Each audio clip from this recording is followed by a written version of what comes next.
junction, and therefore from where we are about 300 meters or thereabout, if I'm not wrong, to the place. And remember, there is a bend on my left, because where the barrier, exactly where the incident took place, where we saw the 3 vehicles that were burning, is about 200 meters. Then from there, if you've been to Dusit, there is a bend there, and then you go right there. But I think those are details that we might be trying to guess here and there, apart from now waiting to hear the regular updates that are coming from the Ministry of Interior. Of course, the IG has been doing that. But with here, among the people that are waiting for, that are also keeping vigil here, is immediate former Kakamega Senator Dr. Boni Khalwale, whom we do understand is also waiting for the daughter that was here and remains to be here. So we would want to know from him how exactly it has been, whether he's been able to get any communication from her, or then maybe what else maybe that he could tell us, because he has actually, before we went live, I was just talking to him, and he has said he will remain here until when he gets hold of his daughter. Of course, that is the family tie. They say blood is thicker than water, and the father here says until he gets the daughter is when he'll be able to live here, which means, in essence, we are going to keep vigil with him here until daybreak, if that is how long the operation will be. Mheshimiwa, pole sana, and maybe if you could just tell us so far, what have you heard in as far as your daughter's situation is?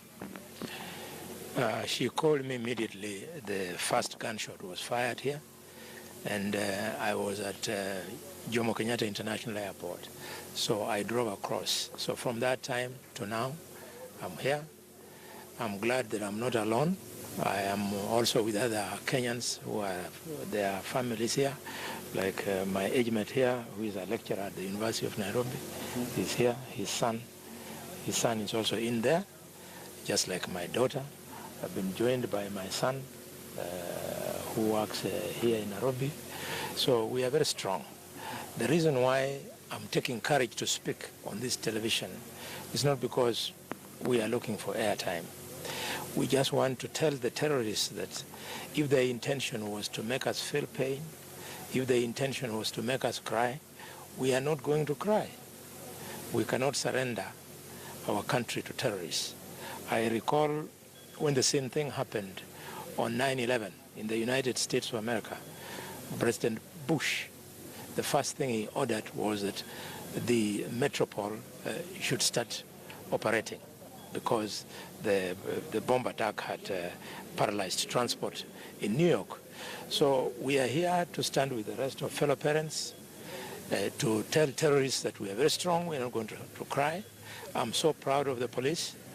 In fact, the highest command here has personally been updating me and encouraging me, because I handed over the details of my daughter to him. He has called her personally, and she has been calling me and telling me that, Papa, the commander is calling me, is telling me they're coming for us.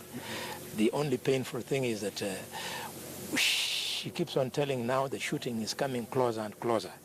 That's worrying us. It also doesn't help that her phone has also run out of power, so we hope that all is well. Maybe if you could tell us her identity, because of course you are the family here and you're with your son as well, and what was her mission here? Had she come for lunch? Does she work here? There's a hostel adjacent. What exactly her name, and maybe what was her mission here? I'm lucky I have got several daughters. So she's one of my daughters, but she works here. She works here. I cannot tell you which company she works for, because then that would be disclosing the exact location where she's being held for security purposes. We are happy that the building where her officers are located has now been secured. The police has assured us, and I think the IG has communicated with the country. So they are dealing with the building which is adjacent and which is still having the threat of the terrorists because they are in there. Around 30-40 minutes ago, there's been serious exchange of gunshots here because when the police started evacuating some people, the terrorists then threw a grenade from the 7th floor. So shooting ensued, but since then it is quiet. I want to thank the police. They are very professional, so to speak. Yeah, and they evacuated a lot of people. Honorable Musalia Mudavadi's son was here. He was evacuated around 5. The MP Beatrice Adagala's son was here. He was evacuated at around 6. A lot of people have been lucky to have their loved ones to come out, and this is why we are hopeful. I'm also encouraged that a lot of Kenyan leaders have taken trouble to say pole to me by calling me here, and by extension they have asked me to tell the other parents who are here pole on their behalf. The Deputy President has called me to tell me pole. Honorable Musalia has called me to tell me pole. Wetangula has called me. Senator Murkomen has called. Senator Ephraim Maina of Nyeri has called me. And the last call I've just received is from Honorable Raila Odinga. So people are standing with us, and we are hopeful that the police will overcome the situation so that things can come back to normalcy. Well, we are actually hoping that all will end well because the last update, the IG has said that 6 floors out of the 7 have been secured, and they are now remaining with 1 floor, and therefore we just expect maybe all will be well, and maybe your phone continues to ring off the hook. Maybe there are people who are a bit concerned, and they are about they still need that assurance now that you're here. Maybe just an assurance. Perhaps now that you've said her battery has, her phone has run out of power, and maybe they could be worried. Maybe just one more assurance to them that all is well because you are here and you've been constantly talking to your daughter. Oh yeah, she's okay. In fact, my wife has gone to her house, and we have also confirmed that her 2 daughters, I've got 2 granddaughters from her. They're also quite happy at the house. We have taken care of them. And the last time I talked to her, I assured her that the police was up to the task and that she should have no worry that we are out here. Fortunately, where she is, they found some water, and so they are not very thirsty, according to what she told me.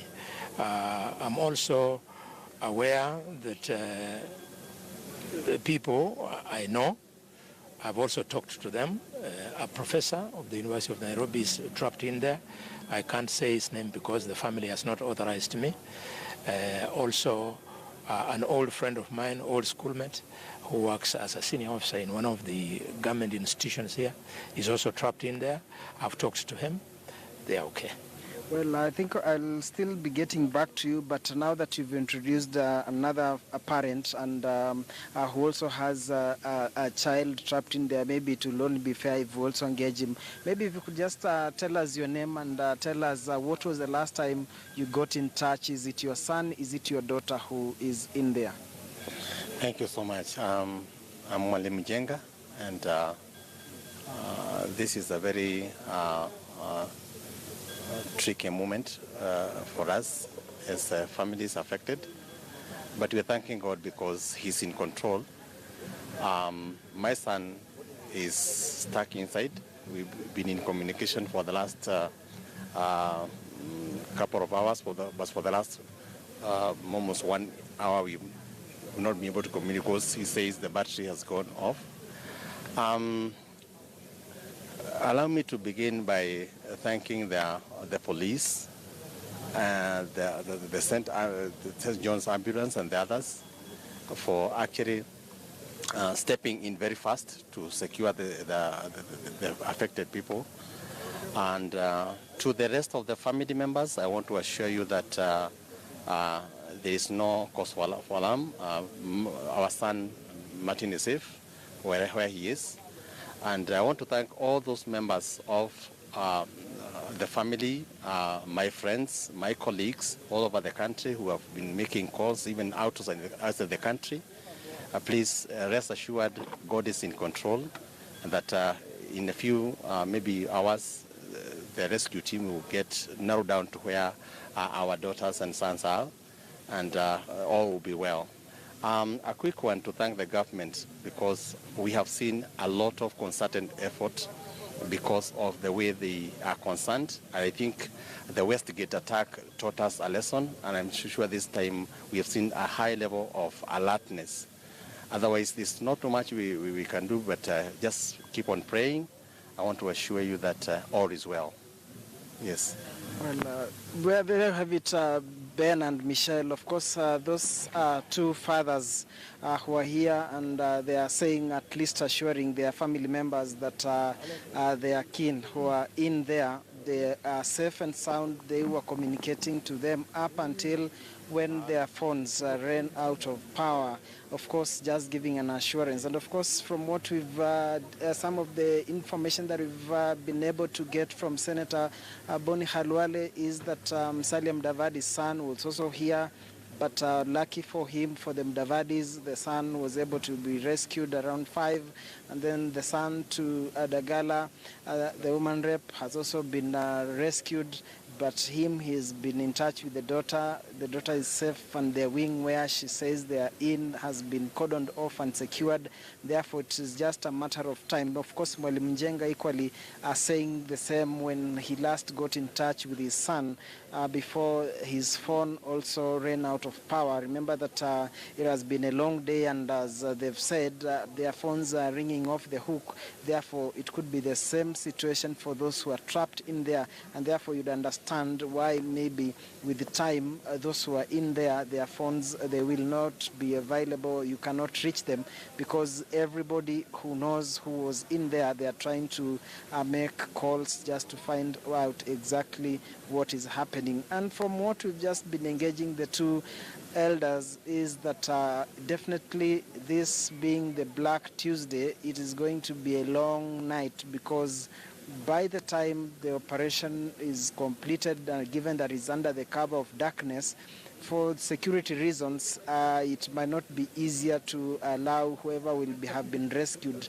maybe out, and therefore it might be a guess that many will be here until dawn, or maybe even if the operation is completed, it will still remain secured as such. And therefore, what remains now is, of course, all eyes at either Jogoo House or Harambee House. That is either from the Inspector General of Police, Joseph Boynet, or the CS Interior, Fred Matiang'i, who will be giving us those updates. That is the only information that we can be able to get from here. Otherwise, the only things that we are able to extract or to get from this particular juncture, this point where we are, some that are managing to get out, because before we went live with Dr. Boni Khalwale, a worker at, I believe, Dusit Hotel was able to come out, and I saw the colleagues running towards him and embracing him, happy that he had come out. He was still in his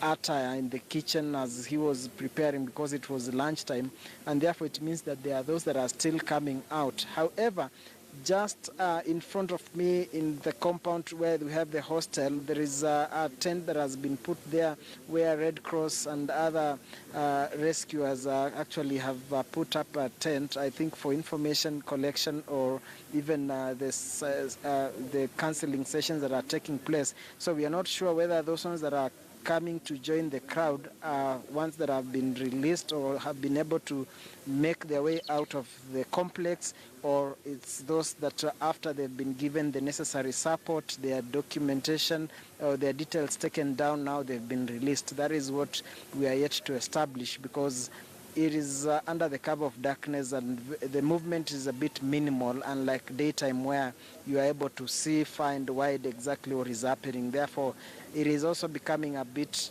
tricky just to get some more information as and when it is, as and when the details continue to emerge. Right now, maybe our only source of information will, and just as has been, will remain the Ministry of Interior, and the National Police headquarters as we speak. Over to you, Michelle and Ben. Duncan, you have stories there of strength and hope as a group of Kenyans, parents, etc., waiting for information on their loved ones who are still holed up inside the building. You've mentioned you're a bit far from ground zero, and I don't know how much you can see, but is there any way of finding out if these parents, the likes of former Senator Boni Khalwale,